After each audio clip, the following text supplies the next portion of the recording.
नमस्कार, दिन भर की बड़ी खबरों में आपका स्वागत है। मैं हूं परवीन शेख। आज इस बुलेटिन में बात होगी लद्दाख चुनावों में बीजेपी की करारी हार की, दिल्ली हाईकोर्ट के पूर्व जज के खुलासे से मुश्किल में आई मोदी सरकार की, राहुल गांधी के सियासी दांव से दबाव में आई बीजेपी की, राजस्थान में बीजेपी के बड़े झूठ से मोदी की फजीयत की। साथ ही जानेंगे छत्तीसगढ़ विधानसभा चुनाव में कांग्रेस ने किस किस दिग्गज पर लगाया दांव, और बुलेटिन के आखिर में बात होगी अमीरों पर मेहरबान मोदी सरकार की। इसके साथ ही और भी कई बड़ी खबरों से आपको करवाएंगे रूबरू, लेकिन तमाम बड़ी खबरों से पहले एक नजर सुर्खियों पर। बंगाल में सीएम ममता बनर्जी के करीबियों पर सीबीआई का शिकंजा, मंत्री फिरहाद हाकिम और मदन मित्रा के घर पर छापेमारी। लोकसभा चुनाव से पहले यूपी में कांग्रेस लगातार हो रही है मजबूत, आरएलडी नेता अहमद अमीद ने कांग्रेस का हाथ थामने का किया ऐलान। दिल्ली के पूर्व मंत्री सत्येंद्र जैन से जुड़े मामले में सोमवार को सुप्रीम कोर्ट करेगा सुनवाई, मनी लॉन्ड्रिंग केस में नियमित जमानत के लिए लगाई है अर्जी। एमपी बीजेपी में बड़ी सीएम पद को लेकर रार, शिवराज विजयवर्गीय के बाद अब गोपाल भार्गव ने भी ठोक दिया सीएम पद पर दावा, कहा गुरुजी का आदेश कुछ बड़ा होगा। ये तो थी सुर्खियां, और अब बात आज की सबसे बड़ी खबर की। राहुल गांधी की भारत जोड़ो यात्रा के बाद से बीजेपी अब एक जीत के लिए तरसती दिखाई दे रही है।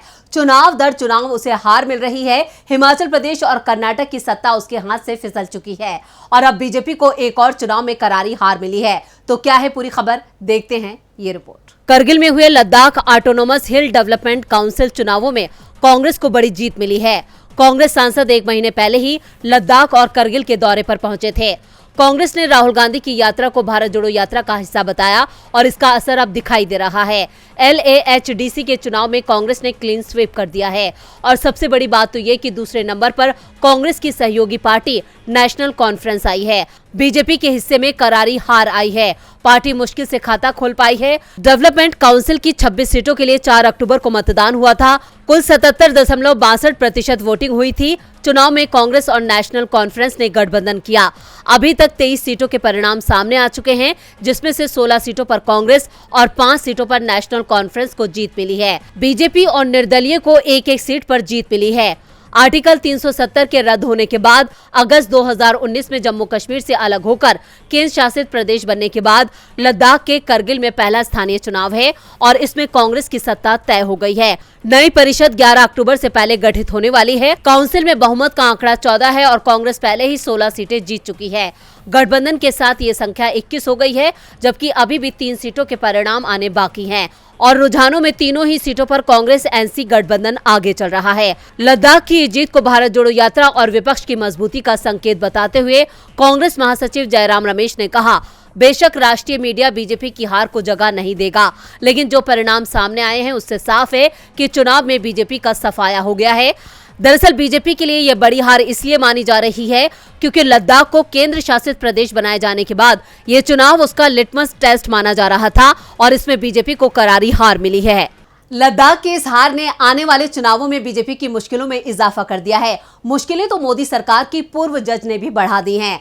दिल्ली में हुए सांप्रदायिक टकराव को 3.5 साल से ज्यादा का वक्त हो गया है, लेकिन उसकी चर्चा अब भी हो रही है। ये मुद्दा नेताओं की बयानबाजी को लेकर नहीं गरमा रहा, बल्कि जज की टिप्पणी की वजह से मोदी सरकार शक के घेरे में आ गई है। तो क्यों उठ रहे हैं मोदी सरकार पर सवाल, देखते हैं ये रिपोर्ट। राम मंदिर पर फैसला आया तो केंद्र सरकार ने स्वागत किया। जब ज्ञानवापी पर फैसला आया तो केंद्र ने खुशी जाहिर की, लेकिन जब दिल्ली मामलों पर निर्णय आया तो केंद्र नाराज क्यों हुआ? ये सवाल किसी आम नागरिक ने नहीं बल्कि खुद जज ने उठाए हैं। उन्होंने पूछा कि पता नहीं मेरे आदेशों से केंद्र क्यों नाराज हुआ, मैंने वही किया जो सही था। ओडिशा हाईकोर्ट के पूर्व चीफ जस्टिस एस मुरलीधर ने कहा, उन्हें जानकारी नहीं है कि 2020 के मामलों को लेकर उन्होंने जो आदेश जारी किया था उससे केंद्र सरकार क्यों नाराज हो गई। मैंने जो आदेश दिया, मेरी जगह कोई भी दूसरा जज होता वो भी यही आदेश देता। दरअसल जस्टिस मुरलीधर तब दिल्ली हाईकोर्ट में जज थे। उन्होंने दिल्ली में हुए हंगामे में भड़काऊ बयान देने वाले 3 बीजेपी नेताओं के खिलाफ FIR दर्ज करने में देरी पर नाराजगी जताई थी। ये 3 नेता थे बीजेपी सांसद अनुराग ठाकुर, प्रवेश वर्मा और पार्टी के नेता कपिल मिश्रा। जस्टिस मुरलीधर ने पुलिस को आदेश दिया था कि 24 घंटे के अंदर एफआईआर दर्ज करने का फैसला लें। इसी आदेश के बाद केंद्र से उनकी अनबन होने लगी। तभी तो जब बेंगलुरु में आयोजित हुए एक ऑनलाइन न्यूज पोर्टल के कॉन्क्लेव में उनसे पूछा गया कि ऐसी चर्चाएं हैं कि अपने आदेश से आपने सरकार को नाराज किया और इसलिए आपको सुप्रीम कोर्ट का जज बनने का मौका नहीं मिला। जवाब में मुरलीधर ने कहा, इसमें नाराज होने वाली क्या बात थी, इसे लेकर मैं भी उतना ही अनजान हूँ जितना आप हैं। मेरे पास कहने को और कुछ भी नहीं है और इससे ज्यादा किसी बात से फर्क भी नहीं पड़ता है, क्योंकि कई लोगों को लगा था कि मैंने जो किया वही सही था, बल्कि मुझे बाद में बताया गया कि मामले में कोर्ट के दखल देने के बाद कई जिंदगियां बचाई जा सकी थी। जज साहब की ये बात केंद्र सरकार पर सवाल खड़े करती है। सवाल उठ रहे हैं कि क्या केंद्र कानून के फैसले का पालन नहीं करती? क्या वो बीजेपी के नेताओं को बचा रही है? पूर्व जज के इस खुलासे पर पीएम मोदी खामोश हैं। इधर राहुल गांधी को बीजेपी अपरिपक्व बताती रही है। वहीं राहुल एक ऐसा गेम कर गए जो अब सुर्खियों में है। हथियार तो नीतीश का था, लेकिन इसे राहुल गांधी ने बड़ी चालाकी से अपना बना लिया, जिसकी शुरुआत छत्तीसगढ़ से की गई और अमली जामा राजस्थान की राजधानी जयपुर में पहनाया गया। तो कैसे राहुल ने पर्दे के पीछे से मोदी के साथ कर दिया खेल, देखते हैं ये रिपोर्ट। बिहार के सीएम नीतीश कुमार जब बीजेपी के साथ थे तब भी उन्होंने जातीय जनगणना को लेकर दिल्ली दरबार के खूब चक्कर लगाए थे, लेकिन उस वक्त बीजेपी आलाकमान को यह मंजूर नहीं था। साफ साफ मना भी कर दिया गया, लेकिन नीतीश जिद पर अड़ गए और 2022 में सत्ता बदलने से पहले बिहार में जाति आधारित गणना की शुरुआत हो गई। बीजेपी को बिहार विधानसभा में इसका समर्थन करना पड़ा। बीजेपी को डर था कि कहीं नीतीश इसी बहाने एनडीए से खिसक न जाए। हालांकि इसके कुछ ही दिनों बाद पिछले साल 9 अगस्त को ऐसा ही हुआ। नीतीश बीजेपी से अलग हो गए। अब 2024 चुनाव से ऐन पहले यानी 2 अक्टूबर गांधी जयंती के मौके पर नीतीश कुमार ने जातीय जनगणना के आंकड़े रिलीज कर दिए, जिससे बीजेपी दबाव में है। वहीं इसी 6 अक्टूबर को प्रियंका गांधी की छत्तीसगढ़ के कांकेर में रैली थी। इस दौरान रायपुर में नीतीश के ब्रह्मास्त्र पर जमकर मंथन हुआ। इसके ठीक बाद कांकेर की रैली में प्रियंका गांधी ने बड़ा ऐलान कर दिया। प्रियंका ने कहा कि अगर छत्तीसगढ़ में कांग्रेस की सरकार दोबारा आती है तो राज्य में जातीय जनगणना कराई जाएगी। इसके बाद विपक्ष में हड़कंप मच गया। इस रैली को अभी पूरे 48 घंटे भी नहीं बीते थे कि राहुल गांधी के इशारे पर राजस्थान के मुख्यमंत्री अशोक गहलोत ने राजस्थान में जातीय आधारित सर्वे कराने का ऐलान कर दिया।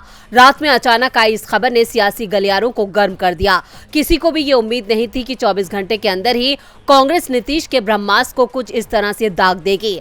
राहुल पर्दे के पीछे से बीजेपी के साथ बड़ा खेल कर गए, जिसे बीजेपी और पीएम मोदी दबाव में हैं। राहुल के इस सियासी दांव से मोदी की चिंता बढ़ गई है।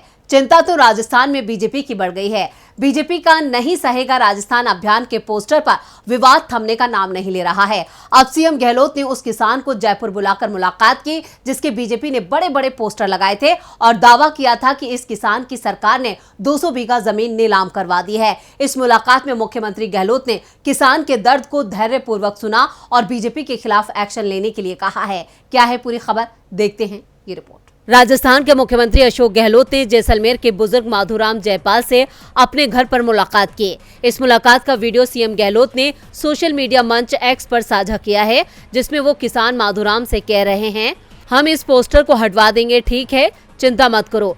बीजेपी ने पोस्टर लगाए हैं, बीजेपी खुद एक्सपोज हो गई है। अगर बीजेपी ने बेईमानी की है तो वो भुगतेंगे, आप चिंता क्यों करते हैं। बीजेपी के इस झूठ से राजस्थान में पीएम मोदी की खूब फजीयत हो रही है। वहीं कांग्रेस के हाथ एक बड़ा मुद्दा लग गया है।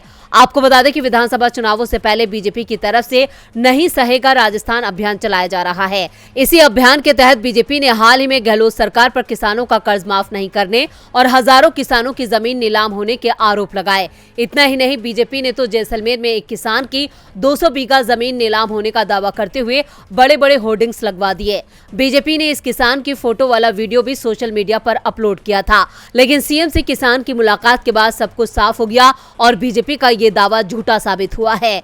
इधर सीएम गहलोत ने राज्य में जातिगत जनगणना का भी ऐलान कर दिया है, जिससे राज्य में बीजेपी की मुश्किलें बढ़ गई हैं।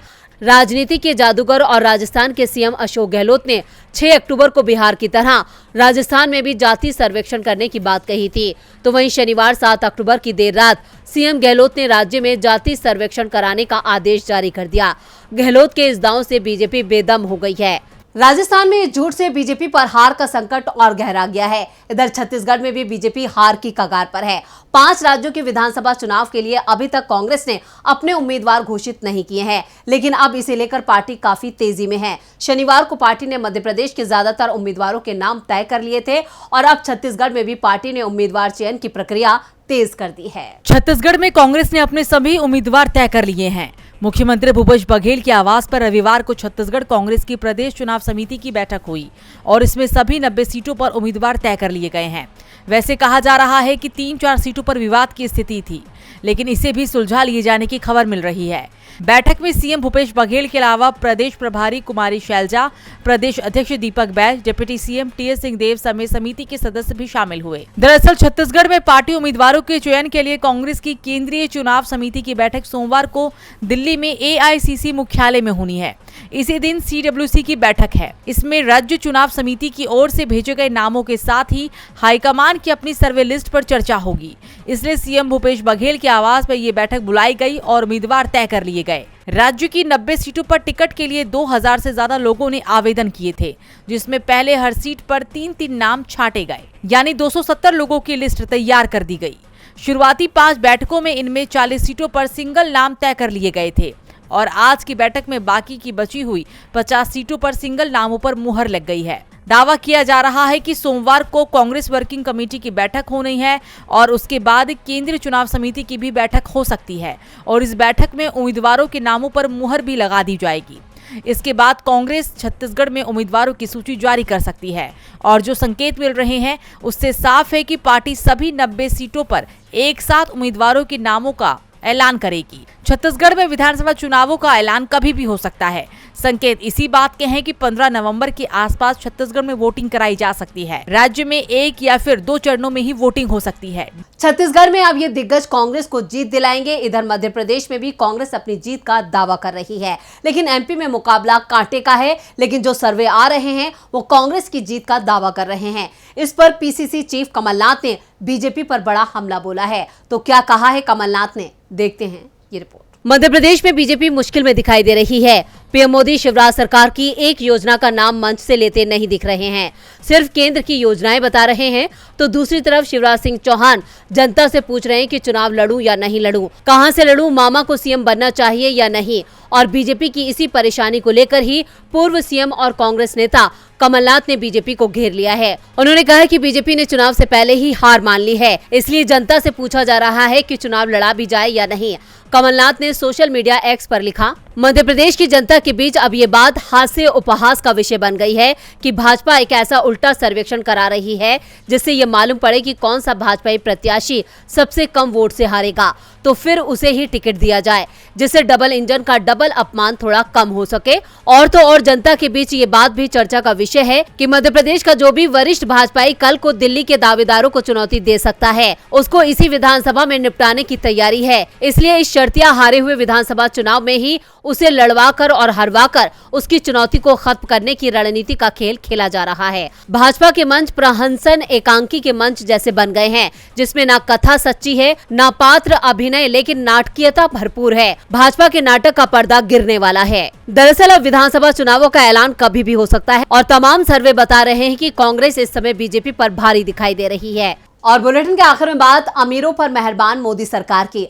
आबादी के लिहाज से भारत दुनिया का सबसे बड़ा देश है। इसके साथ ही भारत लगातार दुनिया की सबसे तेज गति से आगे बढ़ने वाली अर्थव्यवस्था बन चुका है। जीडीपी जो 2003 में करीब 51 लाख करोड़ रुपए थी, अब 2023 में 3 लाख 12 लाख करोड़ रुपए पहुंच गई है। मोदी सरकार दावा करती है कि उनके राज में लोगों की संपत्ति में कई गुना बढ़ोतरी हुई है, लेकिन सरकार के दावों में कितनी सच्चाई है, इसके लिए देखते हैं ये रिपोर्ट। हमारे लिए गर्व की बात है कि देश की जीडीपी जो 2003 में करीब 51 लाख करोड़ रुपए थी, अब 2023 में 312 लाख करोड़ रुपए तक पहुंच गई है। लेकिन चिंता की बात यह है कि इन 20 सालों में अमीरों की दौलत 16 गुना और गरीबों की महज 1.4% बढ़ी है। यानी तरक्की के मामले में गरीब जहां थे वहीं के वहीं है। या फिर ये भी कह सकते हैं कि हर दिन के साथ बढ़ती महंगाई ने गरीबों को और भी ज्यादा गरीब बनाने का काम किया है। और सबसे बड़ी परेशानी ये है कि देश की 80% दौलत सिर्फ 2 लाख परिवारों के पास है। ये बातें अमेरिकी marketing analysis firm Marcellus investment management की ताजा रिपोर्ट में सामने आई है। Winner take all in India's new economy के अनुसार आर्थिक विकास से आया 80% धन सिर्फ 20 कंपनियों के खाते में जा रहा है। निफ्टी में 10 साल में कुल 116 लाख करोड़ रुपए की पूंजी बनी। इसका 80% सिर्फ 20 कंपनियां ले गई। देश में 5 लाख तक आबादी वाले शहरों में केवल 20 परिवारों के पास पूरे शहर की 80% दौलत है। 10 लाख से कम आबादी वाले शहरों में 50 परिवारों के पास 10% धन है। पुणे, लखनऊ जैसे टियर 2 शहरों को देखें तो वहां पूरे शहरों की 80% दौलत 100 से 300 परिवारों के पास है। रिपोर्ट में ये भी बात निकल कर आई है कि छोटे शहरों में ज्यादा कमाई का बड़ा जरिया व्यापार है और बड़े शहरों में मोटी सैलरी पैकेज। तो आज इस बुलेटिन में इतना ही। देखते रहिए डीबी लाइव। नमस्कार।